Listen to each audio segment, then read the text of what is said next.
You ask Tiger to solve. This deals with linear equations with one unknown. The final result is x equals 81. Let's solve it step by step.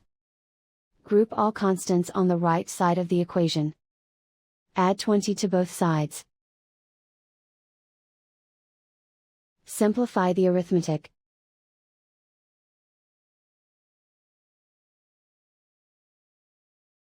Isolate the x. Multiply both sides by inverse fraction 3/2.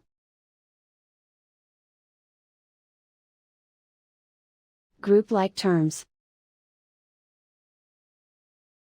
Multiply the coefficients. Simplify the fraction.